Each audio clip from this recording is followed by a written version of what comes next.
Bon début de semaine à tous les amoureux du sport. Bienvenue à suivre ce nouveau numéro de Total Sport qui va d'abord démarrer par les titres. C'est une situation inédite au stade de Martyrs de la Pentecôte.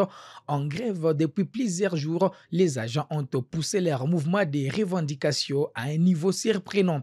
Ils ont confisqué les poteaux début, rendant impossible la tenue des matchs. Cet événement intervient à quelques jours du match des Léopards au cadre avec les éliminatoires de la Coupe du Monde 2026. Kivu Morning Post TV revient sur ce dossier avec la réaction du journaliste sportif congolais évoluant de la capitale congolaise. Éliminatoire de la Coupe du Monde féminine des moins de 17 ans, les Léopards dames ont perdu en déplacement au Togo leur match aller du deuxième tour de cette campagne face au Bénin. Le résumé du match est à découvrir dans Total Sport. Championnat national de la RDC, les tout-puissants Mazembe s'imposent devant l'IS Chinkunku avec au passage un doublé d'Oscar Kabouit. L'AS Maniema s'offre la Sekouya dans la douleur au stade Tata Raphaël. Vous aurez tous les résultats de l'élite du football congolais. Bienvenue pour les détails après cette courte pause qui va s'imposer.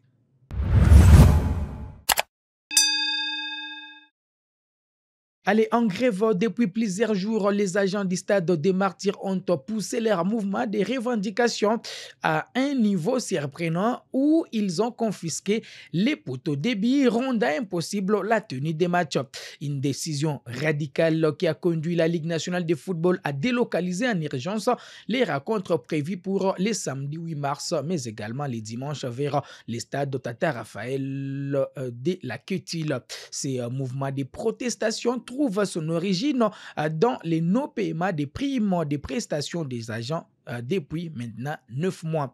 Une situation qui intervient à quelques jours du match des Léopards prévu le 21 mars prochain, cadré avec les éliminatoires de la Coupe du Monde contre les Soudan du Sud. Voici l'inquiétude du journaliste sportif congolais évoluant dans la capitale congolaise, Emery Kabongo, que nous avons eu au téléphone. Bon, ben voilà, c'est ça. À la surprise générale, on a vu les stadiers du Stade des Martyrs revendiquer leurs droits liés à leurs arriérés des salaires, 9 mois selon eux. Bon, j'ai dit selon eux, mais je sais qu'ils ont raison. Ils ont raison de revendiquer. Mais après, moi, personnellement, je pense que le moment n'est pas bien choisi pour faire cette revendication parce que déjà les Stades des Martyrs. Les stades des Martyrs, je pense qu'il ne répond pas aux normes exigées par la CAF ou la FIFA. Donc, du coup, avec ce qu'ils ont fait, déterrer les poteaux, couper l'électricité, pour moi, c'est du vandalisme. Et lorsque le stade est vandalisé à ces points, pendant cette période cruciale de la saison sportive en RDC, surtout pour le football et notre championnat qui a connu un arrêt, une suspension d'un mois, et aujourd'hui on reprend, on essaye le mieux possible d'être régulier, ce qui n'a toujours pas été le cas. On fait encore face à une nouvelle surprise désagréable qui contraint en fait les organisateurs du championnat national de la Linafoot de mettre une pause forcée à ces championnats. On est habitué de voir ces championnats mettre une pause, mais c'est pour des raisons qu'on a toujours connues et des raisons qui ont souvent été prévisibles. Mais là, c'est à la surprise générale qu'on voit que les travailleurs du Stade des Martyrs sont remontés. Après, des deux, je pense que tout le monde est au courant que le mois de mars est un mois crucial pour l'équipe nationale de la RDC. Aujourd'hui, le Stade des Martyrs n'a pas de poteau de billes, ni de filets, ni d'électricité. Et les conditions ne sont pas réunies pour accueillir un match de football. Et personne ne sait en fait quand est-ce que ces stadiers du Stade des Martyrs obtiendront gain de cause en fait à leur réclamation de salaire. On sait comment ces histoires se passent dans notre pays. On ne les souhaite pas, mais rien ne nous dit que la solution sera trouvée tout de suite. La preuve en est que ça fait aujourd'hui 24 heures qu'ils ont manifesté leur colère. Et il n'y a toujours pas une autorité qui intervient pour essayer dans un premier temps de calmer la situation et de remettre tout en place en ce qui concerne les matériels du stade. Et qui sait combien de temps le stade va rester dans cet état qui ne lui permet pas d'accueillir un match de football, alors que le mois de mars nous réserve une rencontre très importante des éliminatoires de la Coupe du Monde 2026 pour l'équipe nationale de la RDC. Et si avant cet acte de vandalisme, les stades ne répondaient pas déjà totalement aux exigences de la CAF et de la FIFA, à plus forte raison aujourd'hui que les stades n'ont plus de poteaux et tout et d'électricité. Donc c'est un danger. Moi je pense que ils ont raison en fait de réclamer leur salaire et tout, c'est leur droit, ils ont pleinement raison, mais le moment n'est pas bien choisi. Ou soit, si les moments étaient bien choisis, je pense sincèrement que ils devraient en fait trouver d'autres moyens de faire leurs revendications. Ce qu'ils ont fait, bien sûr, on va dire qu'ils ont frappé fort, mais ils ont frappé fort, il y aura quelles conséquences après. Donc au moment d'essayer d'imaginer les conséquences, c'est compliqué en fait, c'est compliqué. Espérons tout simplement que les autorités compétentes, notamment les ministères des Sports et des Loisirs, elles vont intervenir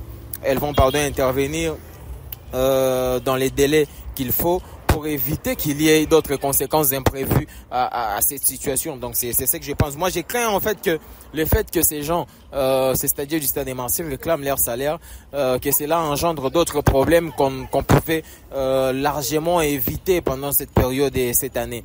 Donc c'est assez compliqué, une situation compliquée. Au moment où je vous parle, je suis à Kinshasa. Les matchs prévus aujourd'hui au Stade de Martyrs de la Ligue nationale de football sont hypothétiques. Donc ils ne se sont pas joués. On ne sait pas quand est-ce qu'ils vont se jouer. Donc c'est assez compliqué. Voilà la situation selon moi. Voilà mon avis. C'est assez compliqué. Allez, éliminatoire de la Coupe du Monde des moins de 17 ans. Les Léopards dames de la RDC se sont inclinés au stade de Kégué à Lomé. Nous sommes au Togo. Les Léopards dames I-17 s'inclinent, comme je le disais, face au Bénin. 2-0 dans le cadre du deuxième tour des éliminatoires du mondial des moins de 17 ans. Les matchs retour se jouera dimanche prochain au stade des Martyrs, si bien sûr les poteaux seront déjà là. Résumé du match.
Marqué par la joueuse numéro 6.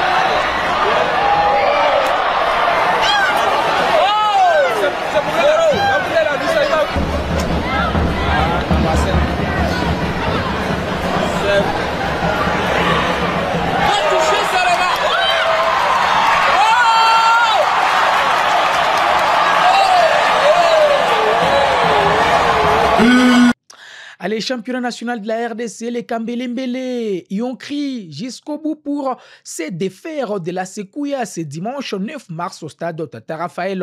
Grâce à une réalisation de Jefte Kitambala dans les dernières secondes, les hommes des Papi Kimoto ont raflé la victoire d'un but à 0. Les unionistes de Maniema Union ont maîtrisé les matchs sans trouver la faille. La défense de la Sekouya s'est montrée disciplinée pour annuler les assauts de Maniema Union. En deuxième mi-temps, les vice-champions du Congo ont fini par faire sauter les verrous des Kinois. Sur un service de Traoré, Jefte Kitambala a ouvert les scores, évitant ainsi à son club une contre-performance en déplacement. Allez, l'équipe de Maniema Union s'impose difficilement 1 but à 0. Les Kambelembele survolent leur groupe et s'échappent en tête avec 36 points. La Sekouya Sport avec 16 points reste à 3 longueurs de la 6e place. Dans ces matchs qui a duré 2 jours, Vecleb a perdu finalement devant la formation du FC Les Aigles du Congo sur un but marqué hier dimanche par le jeune Ibrahim Matobo. Vous savez, ce match s'est arrêté à la 50e minute suite à l'obscurité au stade Tata Raphaël. Ce match s'est clôturé donc ce lundi sur une victoire du FC Les Aigles du Congo. Vecleb n'a toujours pas gagné les moindres matchs dans cette phase retour. En tout cas, ça devient un quinta pour les Moscovites. L'AF Ange Vert est tombé sur plus fort dimanche 9 mars 2025. Le club quinois a courbé les Chinois devant l'FC Céleste au stade Tata Raphaël. Après 3 matchs consécutifs sans défaite, les Verts et Blancs se sont inclinés. En première mi-temps, les deux équipes n'ont pas trouvé de brèches pour marquer. C'est au retour des vestiaires que la situation a été décomptée. À la 65e minute, Nzanga Malamou a mis Céleste sur les rails avec l'ouverture du score.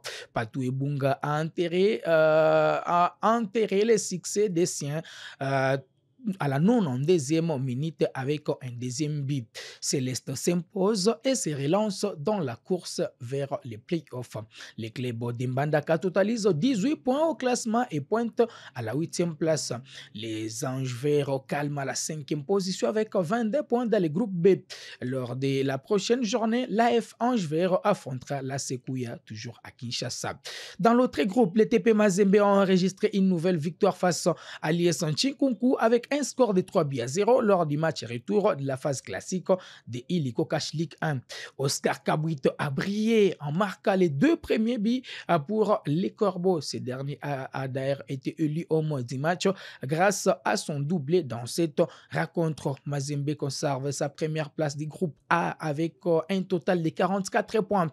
Dans l'autre match, l'FC Lubumbashi Sport et Sanga Balende ont 4 et fait match nul. Les scores étaient de 1 partout. Voilà qui m'interme à ce numéro de Total Sport. On se fixe rendez-vous les mercredis. Ça sera avec un plaisir très renouvelé.